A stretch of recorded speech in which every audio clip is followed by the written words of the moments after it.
dengan Cikgu Siti Murni binti Arsyad untuk subjek kemahiran vocational spesifik. Okey, untuk subjek ini kita akan belajar bagi program TA011-1 2012 iaitu program pembuatan pakaian wanita.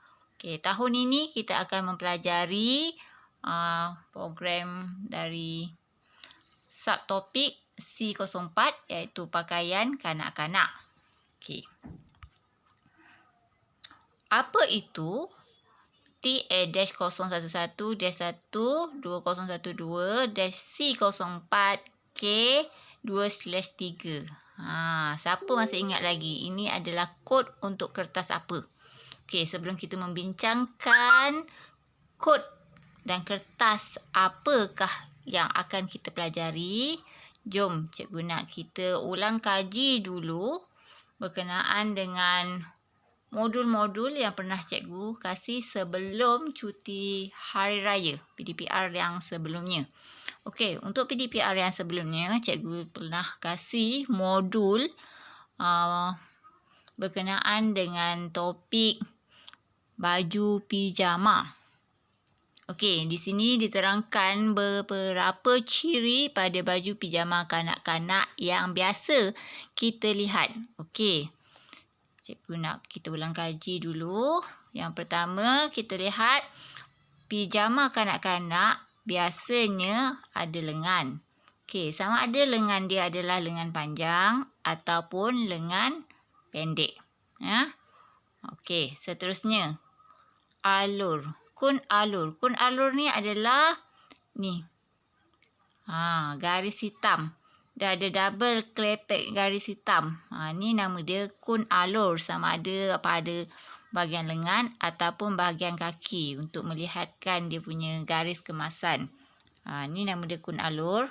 Okey, lagi untuk pijama kadang-kadang kita lihat dia ada leher collar lurus. Ada juga pijama yang jenis tak ada leher. Okey, yang ni kita lihat contoh yang leher collar lurus dulu ya. Okey, selain daripada tu, ciri lainnya adalah kocek tampal atas satu. Terpulang. Ada yang ada kocek tampal atas satu. Ada yang ada kocek tampal dua. Okey. Ini ciri-ciri. Kita kenal dulu ciri-ciri pada pijama. Seterusnya, belah kelepek berbutang. Ini dia. Ini adalah belah kelepek dan ada butang. Ini namanya belah kelepek berbutang. Okey. Lepas tu, pinggang cerut dan bergetah. Pinggang cerut dan bergetah ni maknanya dia menerangkan berkenaan dengan bahagian side pinggang dalam dia ni. Okey, maknanya baju pijama dia ni dia guna getah je. Dia tak ada pakai zip. Ni biasa untuk kanak-kanak memang kita akan guna getah. Bercerut dan guna getah supaya dia punya keselesaan, kelonggaran dia sama dengan ukuran saiz kanak-kanak tu. Pinggang dia. Okey, ini antara ciri-cirinya. Okey, seterusnya kita lihat pijama yang kedua. Pijama kedua ni dia mempunyai garis leher tanpa collar. Okey, cuba kita lihat. Ini adalah garis leher tanpa collar. Dan ni pula adalah garis leher dengan collar lurus. Perbezaan garis leher dia. Okey ya. Kita kenal pasti dulu jenis-jenis ciri-ciri dia. Sebab bila pelanggan nak order tempah baju, kita kena tahu pelanggan nak baju macam mana. Bila kita tahu, jenis tanpa collar macam ni. Okey, automatik kita boleh tahu macam mana nak buat nanti. Okey, seterusnya ciri pijama ketiga. Ni yang cikgu cakap tadi. Pijama dengan kocek tampal 2 di bawah. Okey, dia ada 2 kocek. Beza dengan yang tadi, dia ada kocek 1 sahaja di bahagian atas. Ni kocek dia ada 1 bahagian atas. Okey, manakala yang ni pula kocek dia ada 2 di bahagian bawah. Okey, ini kita punya tugasan modul sebelum raya yang cikgu dah kasih. Hari ni kita ulang kaji dulu berkenaan dengan ciri-ciri pada selai baju pijama. Antaranya lah. Okey, seterusnya. Ini adalah tugasan yang cikgu pernah kasih sebelumnya juga bersama dengan nota ciri-ciri tersebut.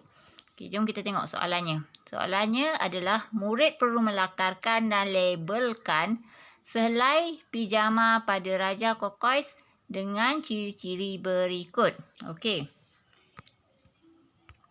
Semua kenalkan Raja Kokais. Okey.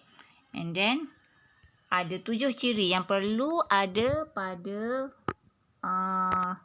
raja ni yang kita kena masukkan pada lakaran baju pijama. Okey, cikgu nak mesti ada lengan panjang, mesti dia punya baju pijama tu ada kun alur pada lengan dan pada hujung kaki. Ada lengan dan hujung kaki. Kemudian ciri ketiga, cikgu nak mesti ada belah kelepek berbutang. Cikgu nak jenis yang berbutang di hadapan. Okey. Ciri keempat, ada kocek tampal 2 di bawah. Ciri kelima, garis leher tanpa collar. Tadi kan cikgu dah cakap ada 2 jenis, sama ada dia jenis bercollar ataupun tanpa collar. Okey, ingat balik. Okey, nombor 6, pinggang cerut atau bergetah. Okey, biasa untuk kanak-kanak. Dan kemudian seluarnya adalah seluar panjang. Tak nak seluar pendek.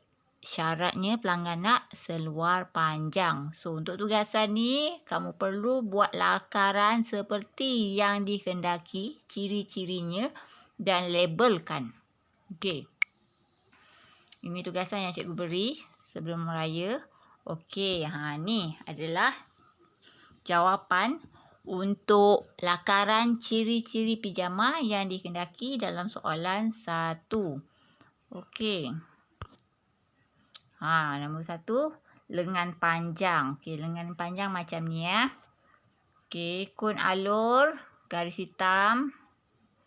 Kalau kita pergi amali, cikgu boleh tunjukkan macam mana contoh jahitan untuk kita buat kun alur. Tapi disebabkan masa PKP ni, tak apa. Cikgu tunjukkan dulu macam mana gambar untuk buat ciri kun alur tu.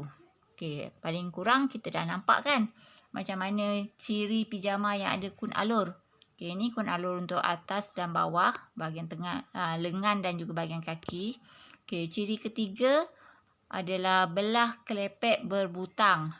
Tengok bahagian tengah baju dia tu ada belahan butang.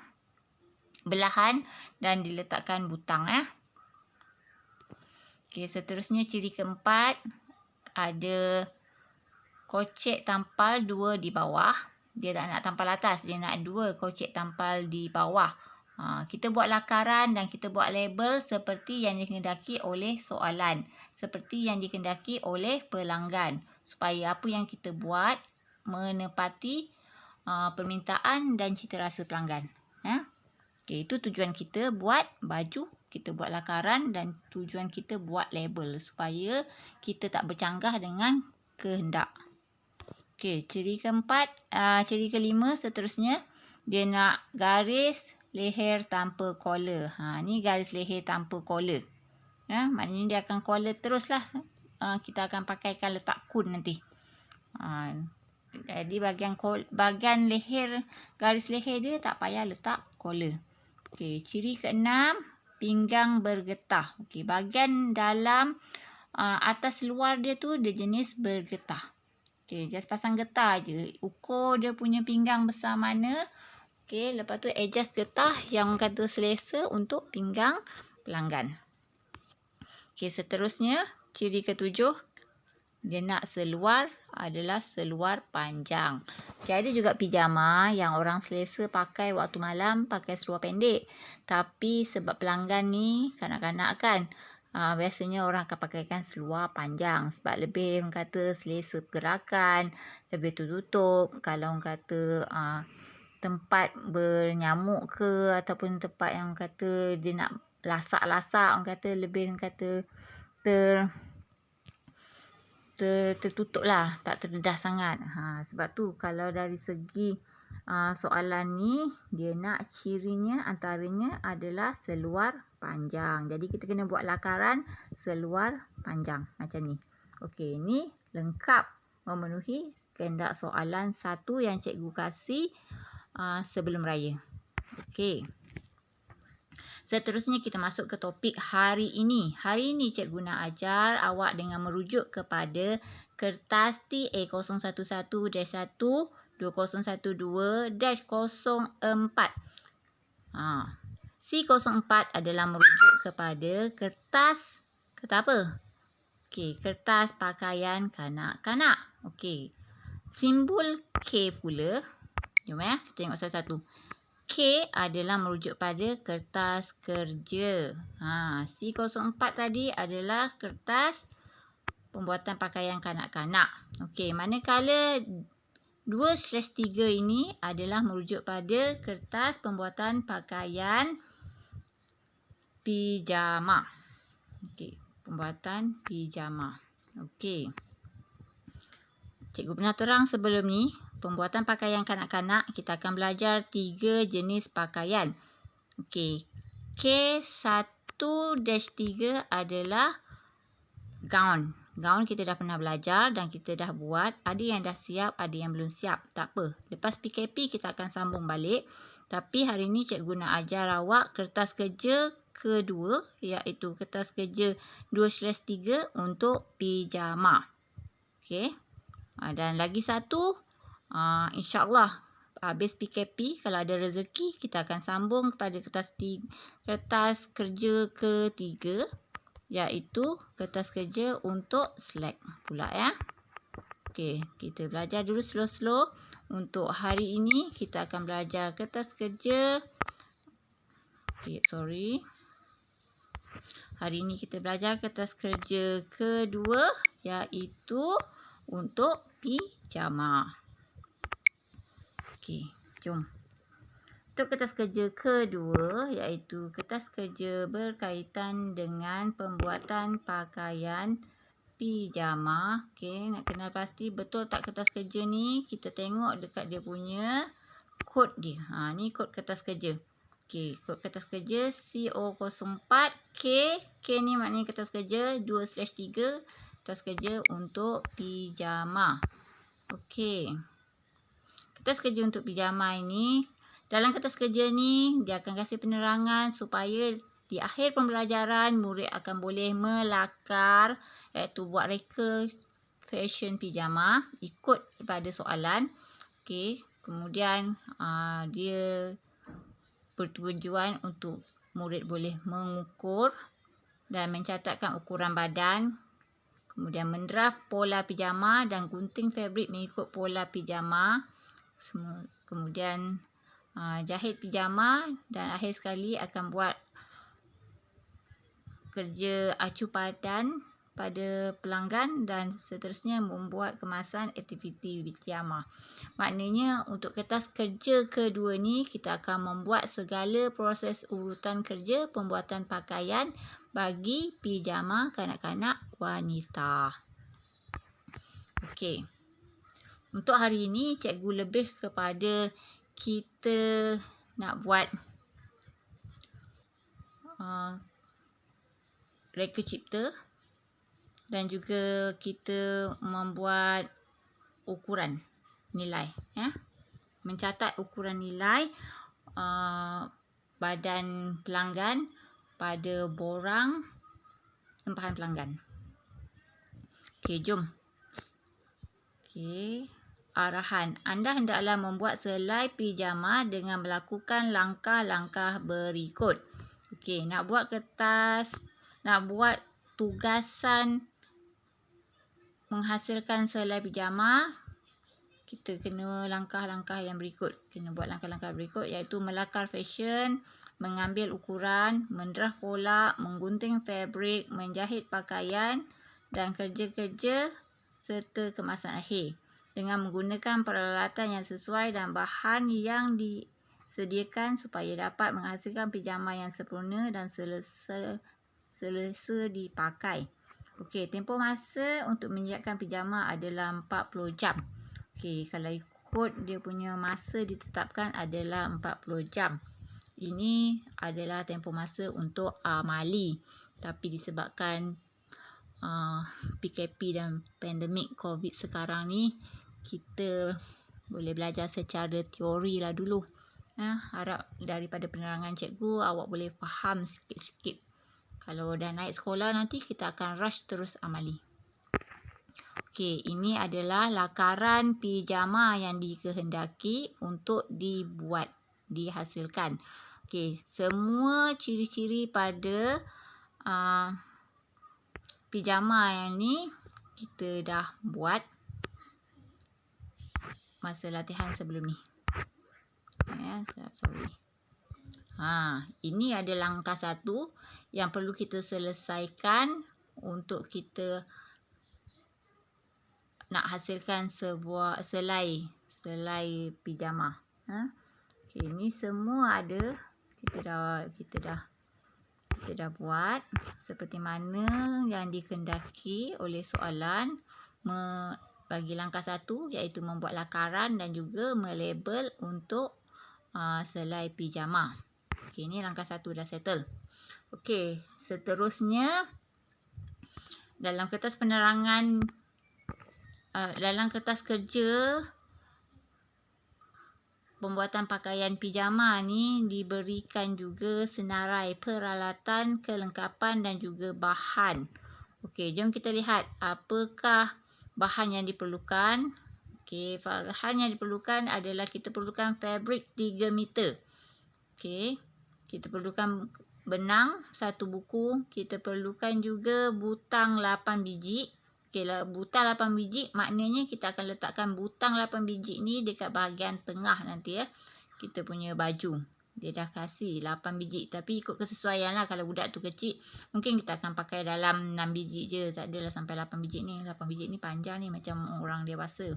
Okey, seterusnya kita akan pakai casing 2.5 cm lebar untuk bahagian kocek lah.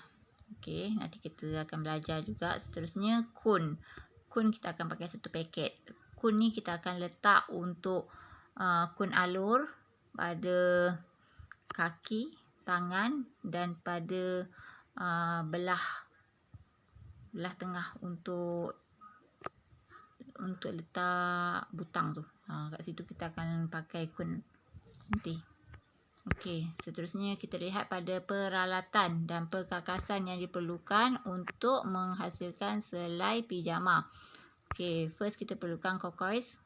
Okey, kokos kita dah guna untuk melakar supaya kita dapat gambaran macam mana pijama yang kita nak hasilkan. Kemudian kita perlukan kertas A4 putih.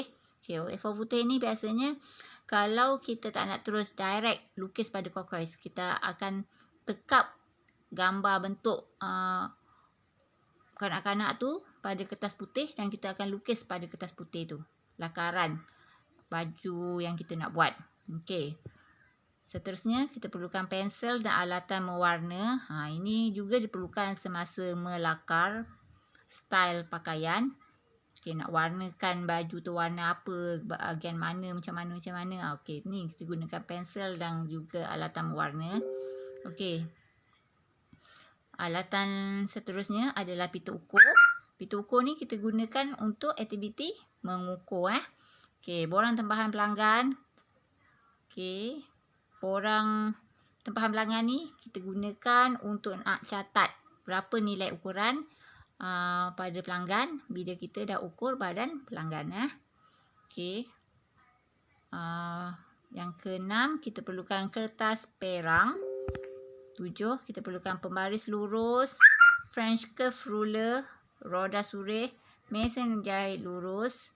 Okey, mesin jahit tepi. Kita juga perlukan setrika, gunting kertas, gunting fabrik. Ini adalah alatan-alatan yang diperlukan untuk aktiviti melakar, menanda, menggunting, memotong, menjahit dan seterusnya kepada aktiviti kemasan.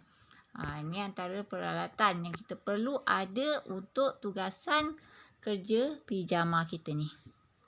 Okey, sama seperti kerja-kerja menjahit bagi pakaian-pakaian lain juga. Okey, ini peralatannya. Okey, jom seterusnya kita lihat. Okey, dalam aktiviti kita menghasilkan selai pakaian, kita perlu utamakan juga dari segi sikap, keselamatan dan juga persekitaran. Pastikan aspek kebersihan dan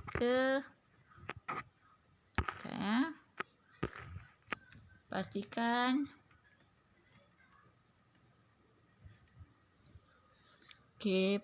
aspek kebersihan dan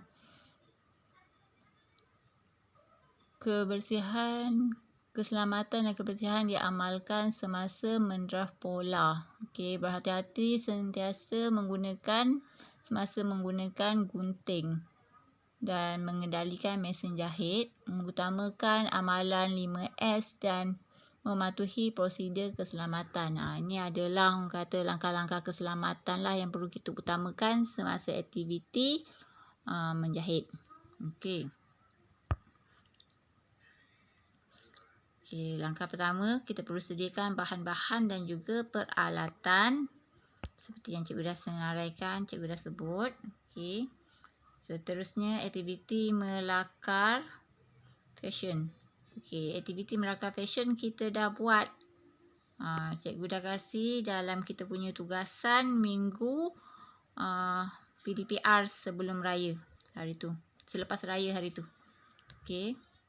Bahagian bab ni pun kita dah settlekan untuk kertas kerja pijama ni. Okey. Dan sekarang kita perlu selesaikan tugasan mengambil ukuran badan pelanggan. Okey, mengambil ukuran badan pelanggan, kita perlukan model. Kita perlukan model. Tapi untuk tugasan ni model kita dekat sekolah kan. Kita guna patung. Tak apa. Cikgu akan berikan awak ukuran untuk kita selesaikan tugasan kita secara teori ni ya. Okey, apa yang perlu kita buat? Kita pastikan model berada dalam keadaan yang betul. Okey, nanti naik sekolah kita akan buat secara amali. Buat masa ni kita belajar dulu teori. Pastikan kita ada model untuk kita ambil ukuran dan model berada dalam kedudukan yang betul. Okey, tidak memakai pakaian yang terlalu tebal.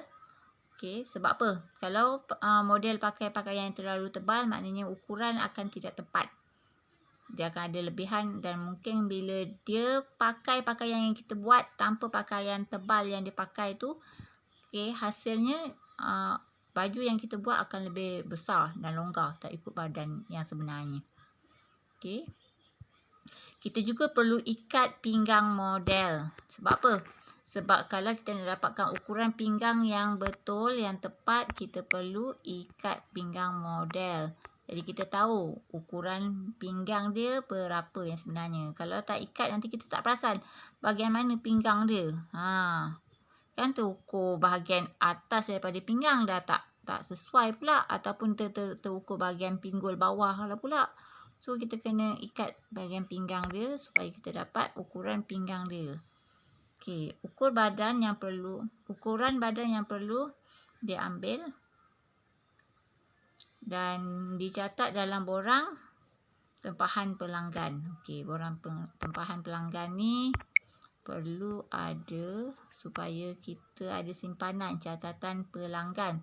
Kadang-kadang kalau juru jahit dekat kampung-kampung ke yang biasa, mak-mak kita tempah kat rumah kawan-kawan dia kan, kadang-kadang dia tak ada pun borang tempahan pelanggan, tapi paling kurang ada buku catatan untuk dia nak tulis, okey, untuk bahagian bahu berapa, pinggang berapa, pinggul berapa, okey, berapa labuh. Itu pun kita boleh kategorikan sebagai borang tempahan pelanggan sebab dia akan mencatat nilai ukuran bagi pelanggan. Okey, Okey. Ukur bahu dari sendi bahu kanan ke sendi bahu kiri melalui tulang tengkuk seperti dalam rajah 2. Okey, langkah pertama kita nak ukur ukuran bahu. Okey, ni diterangkan macam mana cara ukuran bahu. Ukuran bahu perlu ambil daripada sendi bahu sebelah kiri. Sekejap ya. Daripada sendi bahu sebelah kiri naik ke tengkuk, lepas tu pergi ke sendi bahu sebelah kanan. Okey, ni untuk ukuran bahu. Okey. Kemudian ambil ukuran labuh lengan.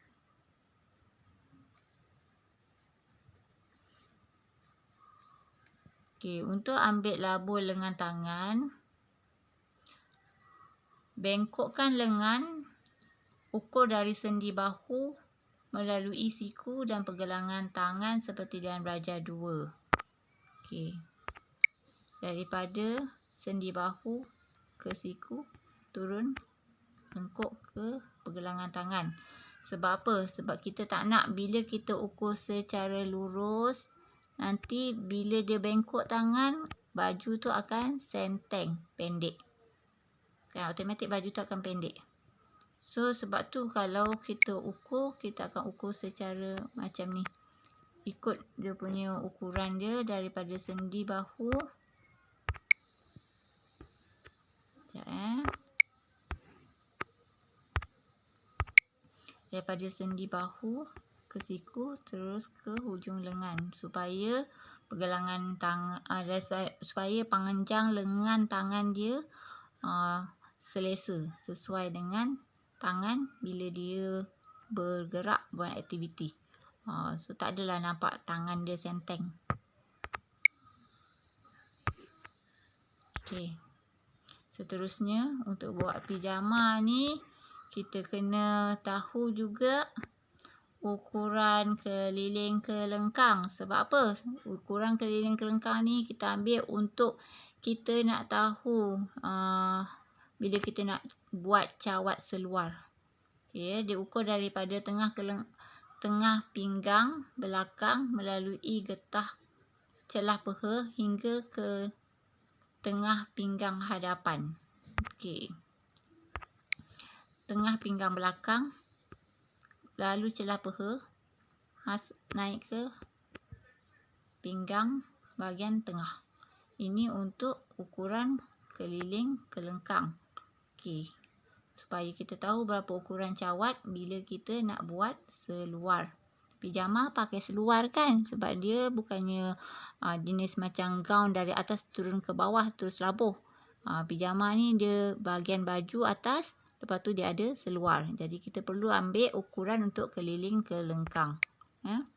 Okey, seterusnya ukuran yang kita perlukan adalah kita perlukan ukuran untuk bukaan kaki. Okey, bukaan kaki ni yang ni. Nak tahu kaki dia besar mana? Okey, kalau kita dah ada ukuran bukaan kaki, sebenarnya kita perlukan juga ukuran untuk sini. Lutut dan juga bahagian peha ni. Jadi ambil ukuran yang kata selesa untuk kaki dia. Okey, jadi tak adalah kaki tu masuk sempit.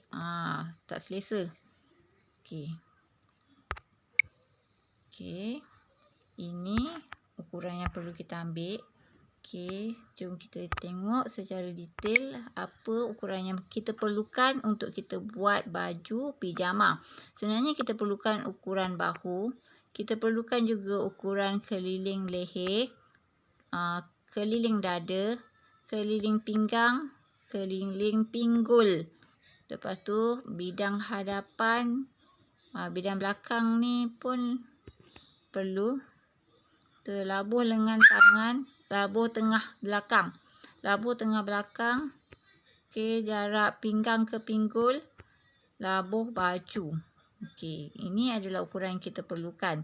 Bahagian mercu ke mercu kita tak perlu ambil.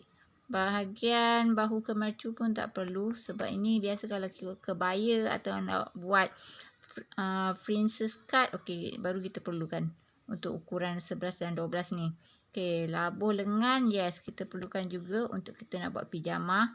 Okey, seterusnya kita perlukan ukuran keliling hujung lengan.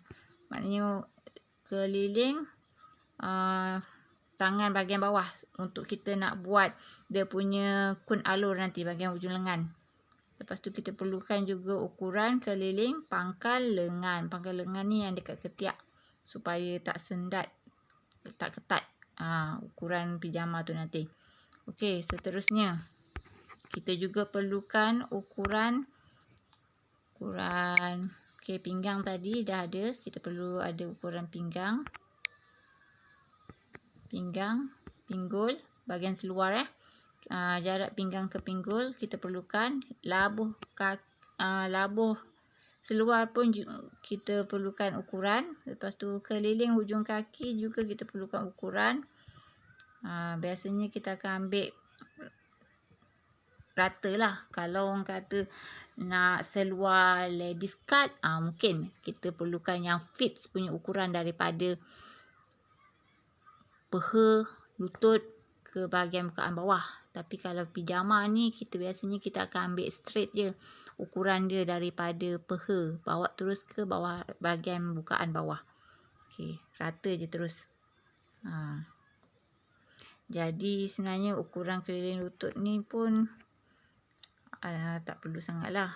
Kalau kita dah dapat ke bahagian peha punya,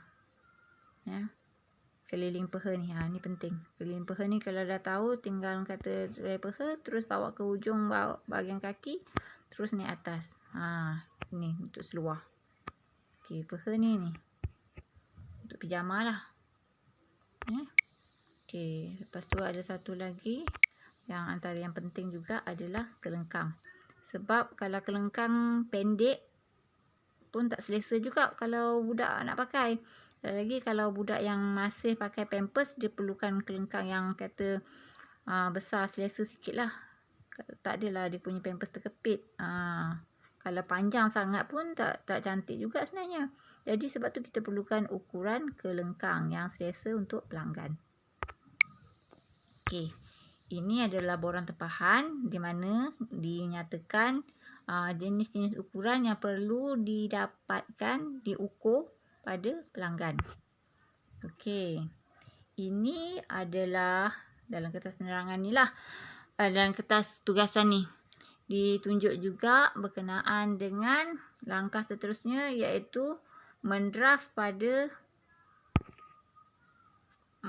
pola pakaian pelanggan. Okey, untuk mendraft pola pakaian pelanggan, kita perlu tahu. Okey, ini dia. Kita perlu tahu garis asas pola pijama. Okey, garis asas pola. Garis asas pola ni sebenarnya sama je untuk semua jenis pakaian. Okey, nak buat blouse, nak buat kurta, nak buat dress, nak buat gown, apa-apa pun kita kena tahu dulu basic garis asas pola. Okey, jom kita tengok apa dia garis asas pola. Okey, garis asas pola yang utama adalah kita kena tahu berkenaan dengan Okey, kita kena tahu berkenaan dengan garis pertama iaitu garis pertama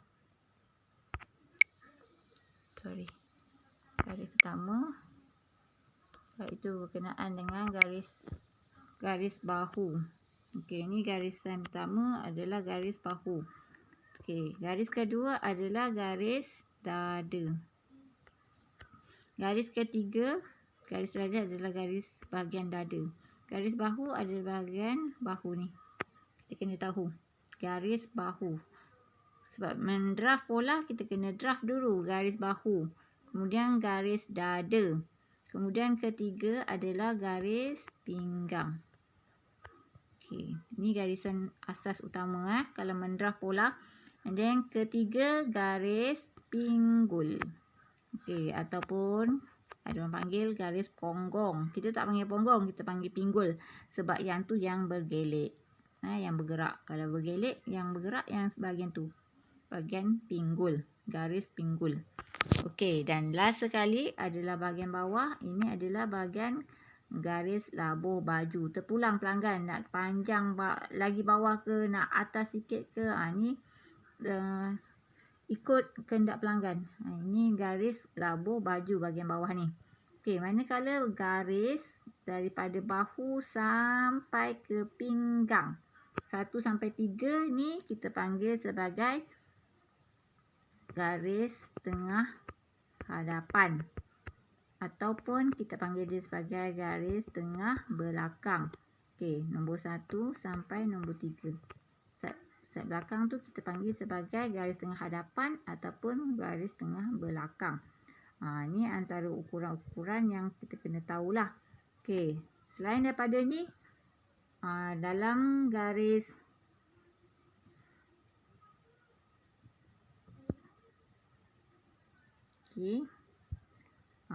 ini adalah garis asas untuk kita nak mendraft pola pakaian pijama ya. Okey. Untuk langkah kedua, tugasannya murid-murid perlu mengambil ukuran badan pelanggan untuk membuat pijama. Okey, cikgu nak tugasan awak hari ni salin butir-butir ukuran badan pelanggan ini untuk membuat pijama kanak-kanak dalam buku nota. Okey, cikgu nak awak salin dulu. Buat yang mana? Salin dulu. Okey. Salin dulu semua item-item ni 1 sampai 12. Lepas tu salin juga kotak ni semua.